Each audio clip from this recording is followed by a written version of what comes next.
Nous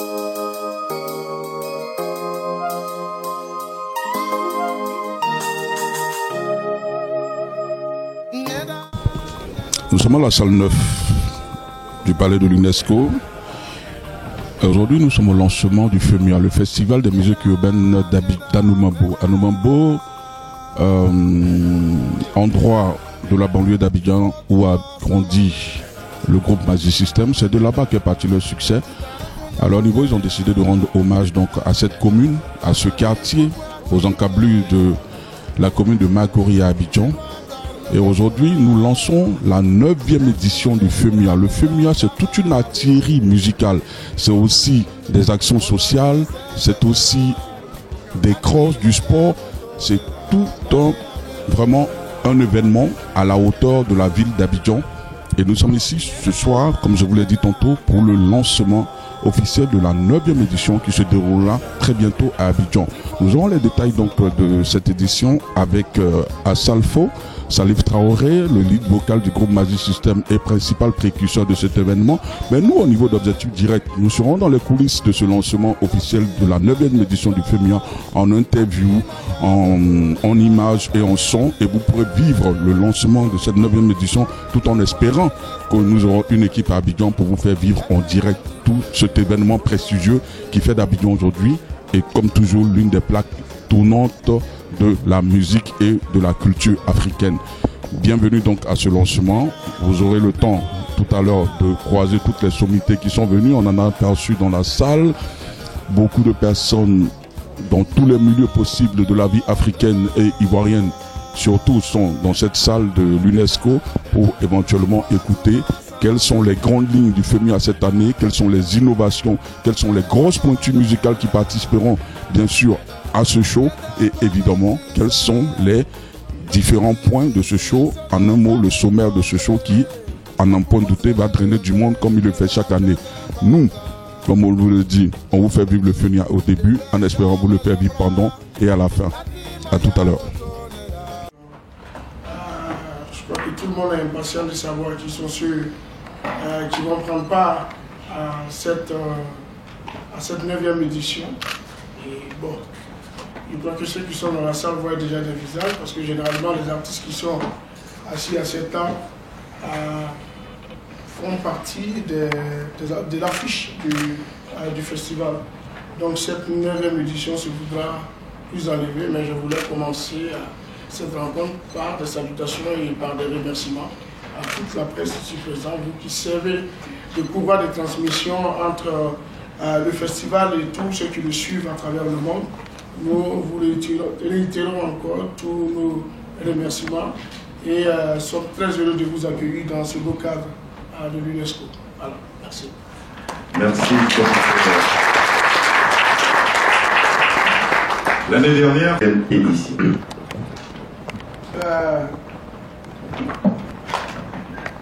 pour cette 9e édition, déjà au niveau des innovations, je crois que c'est le fait déjà d'avoir pensé à une autre catégorie de personnes, les enfants. Parce qu'on a vu que ce festival, il commençait tout le temps à 21h et finissait à 6h du matin. Alors que tous ces artistes qui viennent aussi ont quand même 9 ans qui sont les enfants. Et quand on parle du social, Magic System a toujours pensé à la petite enfance, c'est pourquoi nous nous inscrivons beaucoup dans l'éducation et la santé, surtout des enfants.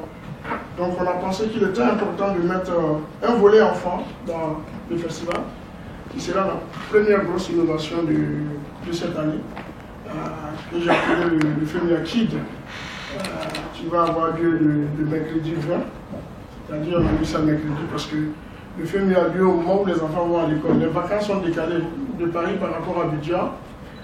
Il y a un décalage. Les enfants vont à l'école pendant le FEMIA. Donc on va leur permettre ce mercredi-là de se retrouver tous à partir de 8h du matin jusqu'au soir, jusqu'à 20h. Nous avons aussi décidé d'inviter des orphelinats, Benjamin et de Bassa, qui vont venir prendre part à cette fête, cette activité, qui va avoir aussi des artistes défiler sur le podium, parce que cette année, nous avons 2 podiums. Il y a la grande scène et il y a la petite scène qui sera là pour tous les artistes qui veulent se promouvoir, sera là aussi pour permettre aux enfants de venir voir des artistes qu'ils adorent, des artistes qu'ils aiment. La deuxième innovation, qui n'est pas le moindre, je crois que la personne est là, elle va s'exprimer après à propos, c'est une formation. On a une ONG, une ONG ici en France qui a décidé de nous aider dans la formation des jeunes dans les industries culturelles et créatives. Donc, d'abord du 6 mars jusqu'au 11 mars, ils seront à Abidjan pour former toute une pléiade de jeunes qui veulent s'inscrire dans le cadre des activités des industries culturelles et créatives, et aussi former quand même le comité d'organisation du FEMIA, parce qu'il est important de noter que nous nous sommes formés sur le tas. Ce n'est pas les professionnels qui ont mis en place ce festival, je le dis toujours, c'est la volonté de vouloir faire quelque chose, et cette volonté, cette arme qui nous a amenés à être rigoureux et à pouvoir tenir pendant 9 ans. Mais c'est des gens qui n'ont pas encore reçu de formation, parce que nous n'avons pas encore les moyens de les envoyer se former ailleurs.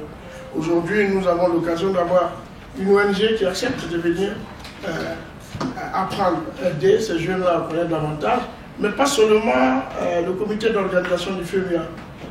On a eu aussi des appels à candidature, il y a des jeunes qui vont venir d'un peu partout. On a vu des gens qui nous ont appelés du Burkina Faso pour s'inscrire, des gens qui nous ont appelés du Mali. Donc c'est des gens qui vont venir d'un peu partout pour recevoir cette formation. Donc en termes d'innovation, il y aura ces 2 grosses innovations-là, en plus de ce qui existait déjà comme innovation l'année dernière, à savoir les conférences et tout ça.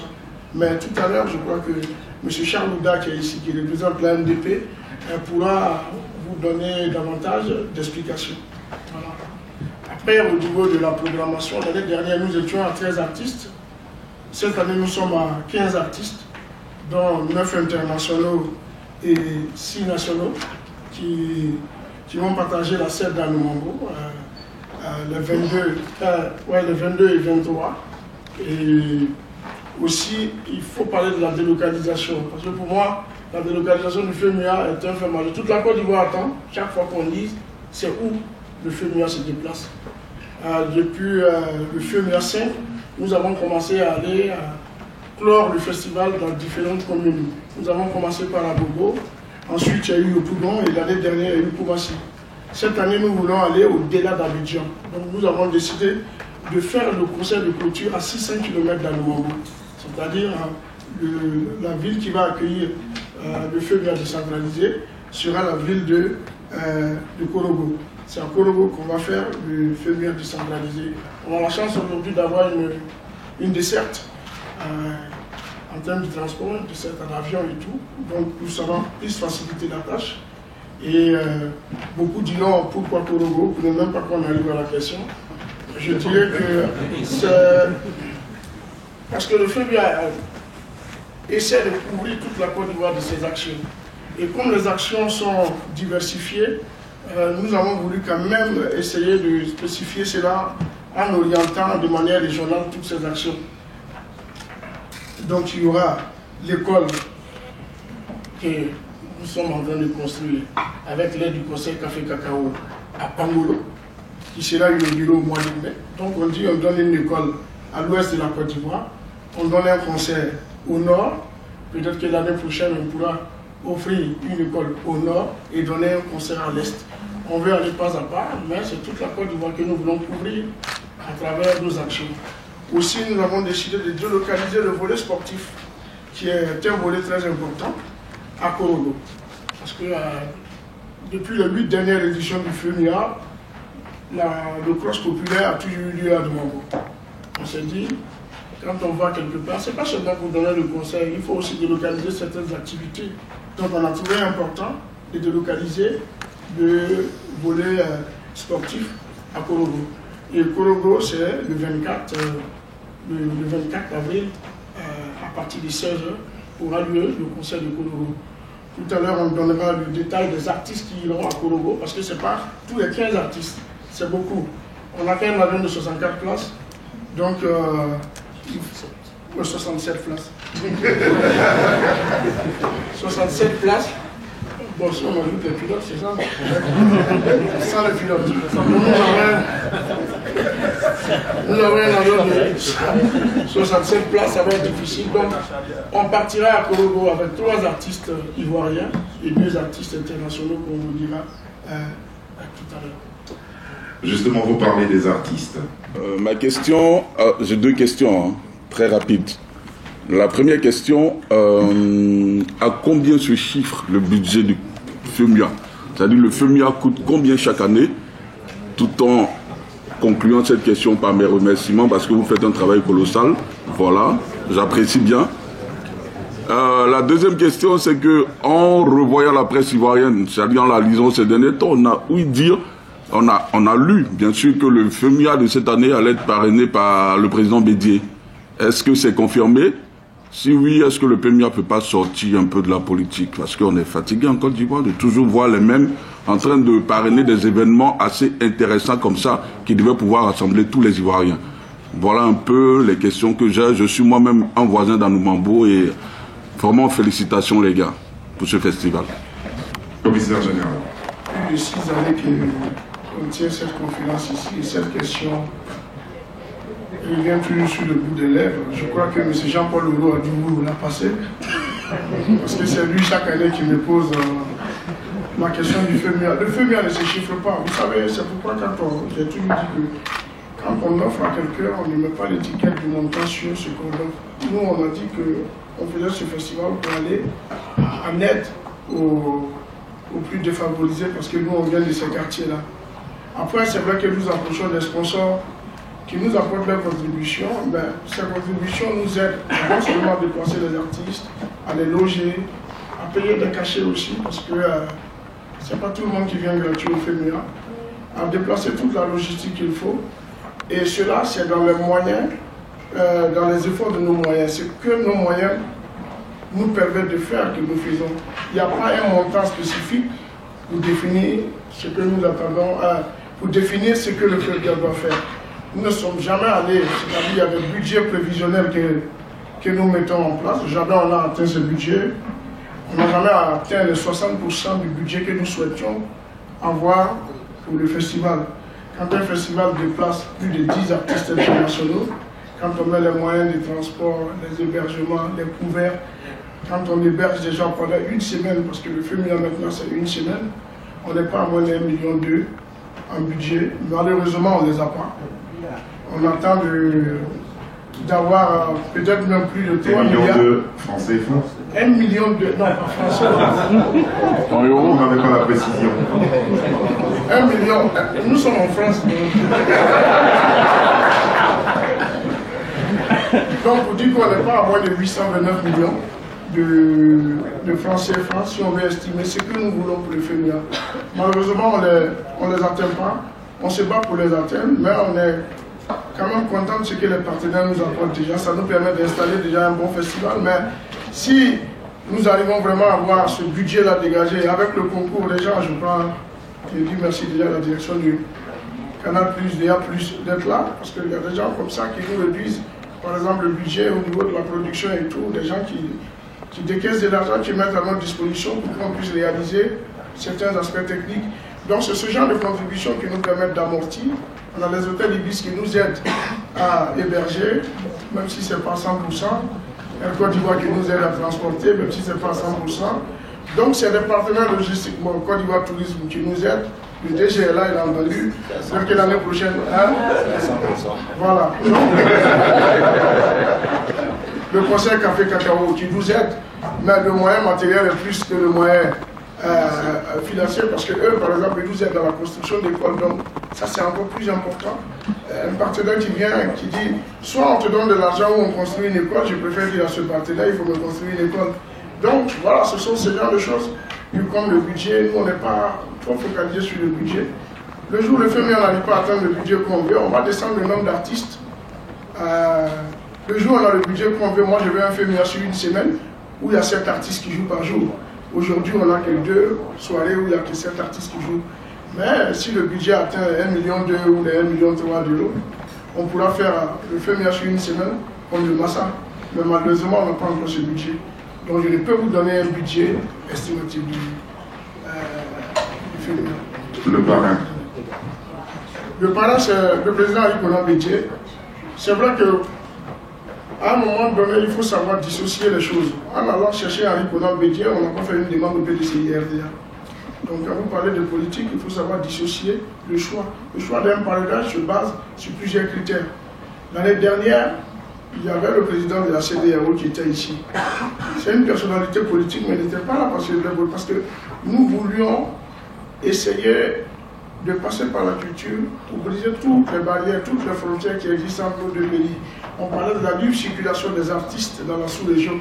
Et il fallait que ce président-là soit là pour que nos doléances puissent passer. Il fallait que de sa personne aussi, il montre que la politique, ce n'est pas seulement un engagement pour avoir des électeurs, mais la politique peut s'engager vers les populations, les aider à améliorer davantage leurs conditions de vie. Et quand on appelle ce genre de politiciens, ne voyant nulle part la campagne. Moi, j'avais voulu prendre le président Alassane Ouattara il y a 2 ans de cela. Mais j'ai pesé les contours, on me dira, bon, il a envoyé pour battre sa campagne, parce qu'il y a les élections qui approchent, il a pris le président Ouattara, il veut battre sa campagne et tout. Mais pourquoi vous voyez aux hommes, en ces hommes politiques qu'est de la politique, il faut interpréter aussi de manière positive ce que ces gens peuvent apporter. Henri Konan Bédié a été président de la République de Côte d'Ivoire. Il n'a plus besoin de promotion pour revenir à son poste. De toutes les façons, la Constitution dit qu'il n'est plus le président. Donc je ne sais pas quelle est la campagne. Non, quand je suis allé voir le président Henri Konan Bédié, moi je suis ambassadeur de l'UNESCO pour la paix. Je me suis basé sur la paix pour aller voir le président Henri Konan Bédié. Je voulais lui rendre hommage.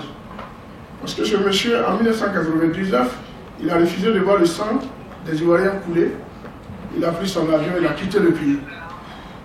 En 2010, quand il y a eu les élections et que tout le monde s'est plaint du résultat, ce monsieur a préféré s'éclipser pour laisser les autres aller au second tour pour éviter à la Côte d'Ivoire la guerre. Rien que ces 2 actes valent à ce monsieur un hommage. Donc c'est cet hommage que j'ai voulu lui rendre en allant lui demander d'être parrain. Ça n'a rien à voir avec le PDCI-RDA. C'est vraiment dans un contexte de paix, dans une vision de paix, que je suis allé voir le président Henri Konan Bédié. Voilà ce que je voulais dire.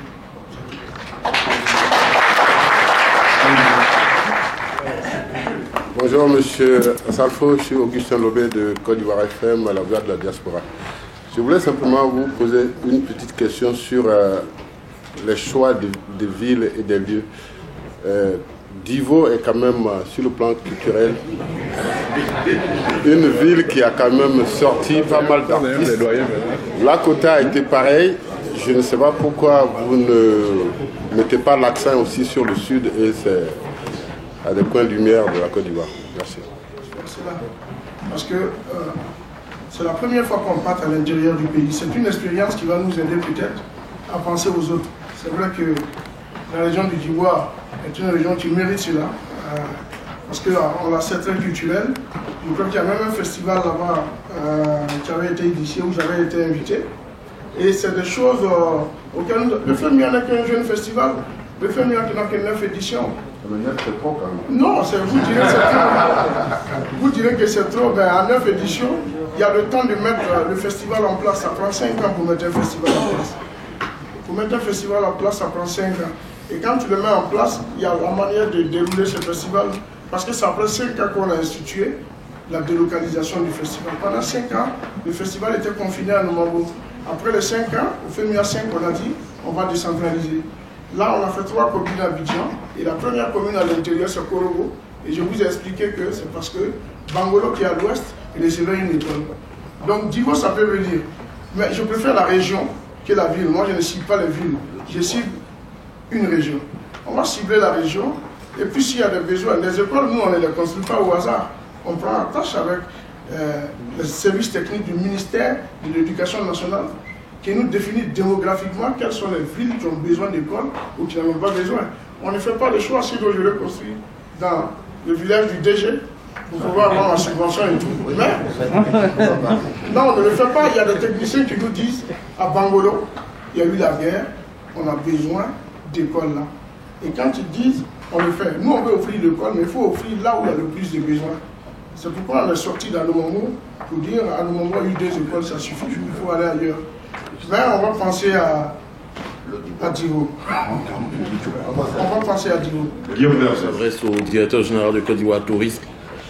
Monsieur le directeur Jean-Marie Sommet, après votre quasi-dithyrambe à l'endroit du FEMUA, j'aimerais savoir, est-ce que le FEMUA est inscrit dans au moins un circuit touristique ivoirien? Ça, c'est ma question pour le DG. Et puis, mon autre question est pour le commissaire général du FEMUA, à Salfo. Ici même dans cette salle, il y a quelques années, vous avez dit comme ça que vous êtes l'un des artistes Zouglou qui avait été plusieurs fois reçu par l'ancien président ivoirien Laurent Gbagbo. Vous avez reçu, je crois, après 3 ou 4 fois, ou plusieurs fois d'ailleurs, vous étiez son préféré. Alassane Ouattara arrive, vous êtes aussi son chouchou, vous êtes dans le palais présidentiel. Aujourd'hui, vous allez à la résidence d'Henri Konan Bédié, un autre président. Qu'est-ce qui fait courir à Salfo dans les palais présidentiels? Merci. Je vais répondre un peu à Jean-Paul Leroux. Vous savez, dans la vie, chacun est avec peut-être une petite étoile qui me suit. Moi, je suis né à Lumumba. Je suis né derrière la boulangerie de Lumumba.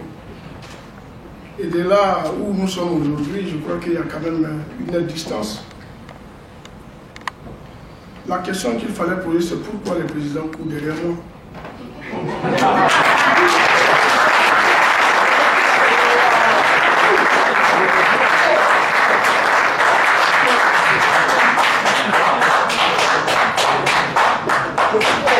Parce que vous ne faites pas attention à certaines choses. C'est pourquoi je parle d'étoiles. Nous sommes en France. On a été reçus par Chirac, par Sarkozy, par Ola, et même pris l'avion avec lui. En Côte d'Ivoire, Gbagbo, Ouattara et Henri Konan Bédié, comme tu l'as dit. Mais vous croyez que le problème c'est moi? Ou bien il ne sait pas l'entier? Gbagbo, avant d'aller là, il dit, allez, vous prendre le petit, il est bon. Non, il y a quelque chose qui est clair. Moi j'ai envie de dire, Magic System a eu une carrière très tracée. Magic System a eu l'occasion de défendre la Côte d'Ivoire hors des frontières. Aucun président n'est venu au pouvoir sans vouloir avoir Magic System pour travailler avec. Nous sommes en quelque sorte peut-être un groupe républicain. On met Alassane Ouattara, il parle, il a dit qu'il part, c'est son dernier mandat. Je te mets à défi que le futur président qui viendra travaillera avec Magic System. Ce n'est pas une question de courir derrière les palais, on n'est pas à la recherche d'un poste tout le temps. On mène notre travail. Pendant 20 ans, on a mené une carrière. Et je crois que même toi qui poses la question, tu ne peux pas être à la tête d'un pays sans quand même avoir un regard pour des gens qui représentent dignement le pays. Vous allez me dire que, parce que personne ne pose la question à Didier Drogba, malheureusement.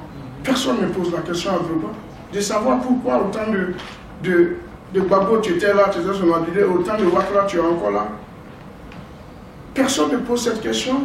Le problème peut-être c'est, on veut savoir si Salfo mange avec le président. Si j'ai une occasion de manger avec un président, je mangerai avec lui. Parce que ce n'est pas donné à tout le monde. Nous sommes 25 millions en Côte d'Ivoire. Et quand vous êtes seul à fréquenter 3 présidents, c'est que quelque part c'est vous qui êtes intéressé. Donc ça, il faut que tu te mettes ça en tête. Moi, je ne sais pas comment...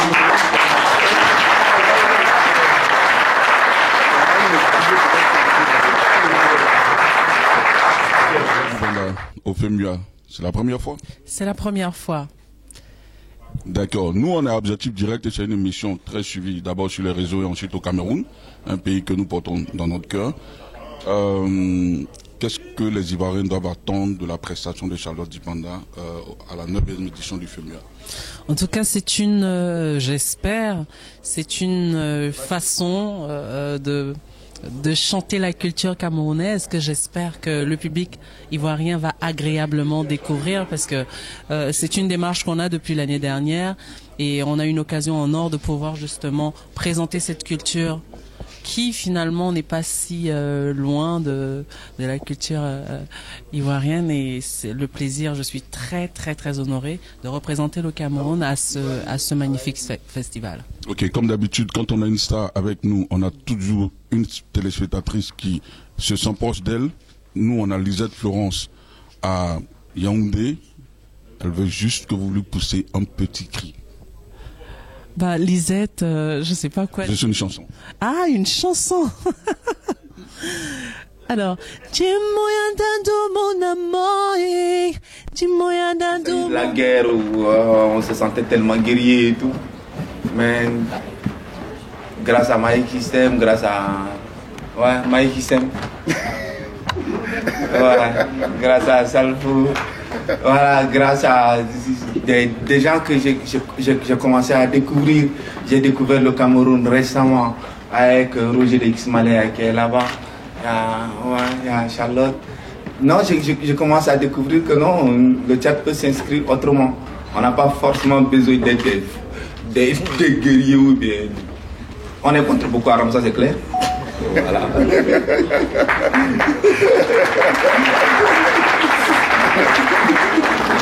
Oui, donc voilà, c'est un honneur. C'est un honneur. Alors, maintenant, musicalement, Mandroé, ça donne quoi?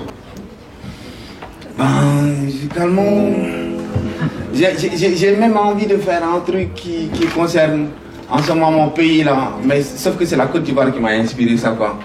J'aime mon pays, j'adore ce pays là. J'aime ce pays, j'avoue que j'adore ce pays. Il est tout ce que j'ai, il est aussi tout ce qui me plaît. Il est tout ce que je hais, c'est dur à dire ça, je le sais. Avec tous ces interdits, tous les tabous, les non-dits, les coutumes et les mythes, les beaux costumes et les rites. C'est la terre de mes ancêtres, c'est aussi la terre qui m'a vu naître. Ici il faut juste paraître, ensuite laisse ta poche te faire connaître. On agit en fils de, en fille de, en famille de. Mais j'aime ce pays, j'adore ce pays-là. J'aime ce pays, j'avoue que j'adore ce pays. Tu es un client, ici on te manque du respect. Malgré ton argent, aussi on te manque du respect. C'est toi qui votes, mais on te manque du respect. C'est toi le peuple, mais on te manque du respect. Serveuse mal élevée, secrétaire mal éduqué, homme détenu, corrompu, en quête de miettes, rien de plus. Ici on est tous dos au mur, mais on pisse sur les murs. Ici on parle pas futur, on veut de la mousse et la levure. On conjugue en fils de, en vie de, en famille de. Mais j'aime ce pays, j'adore ce pays. Ici chez nous, la libre pensée là on s'en fout. Les plus libres là sont les fous. Mais ici, qu'est-ce qu'on va faire? Ce qui nous tue, c'est les autres. Ce qui nous exploite, c'est les autres. Qui crée les guerres, c'est les autres. Mais nous, là-dedans, notre rôle là-dedans, mais nous, là-dedans, sommes-nous juste des figurants? Mais j'aime ce pays, j'adore ce pays. Maintenant, je vais faire la chanson.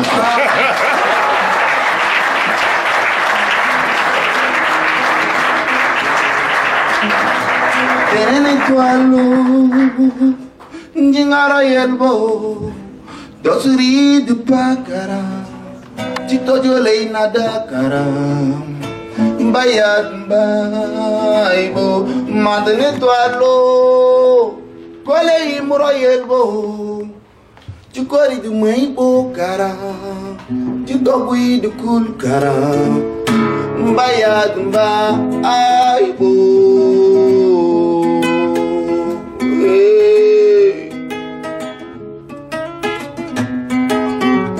Nemba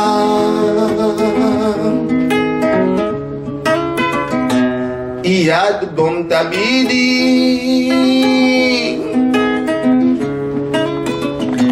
Gulngil goku lekila ndabrale Mandlau jekorna maromdu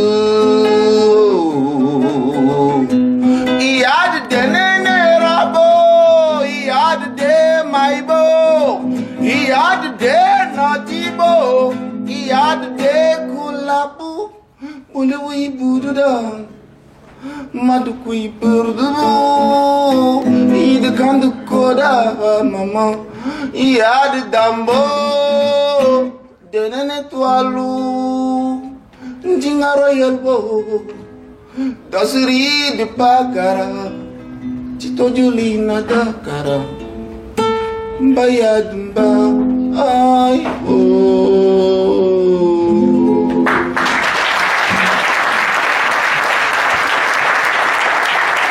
Merci beaucoup, mon frère. Merci. Nous allons à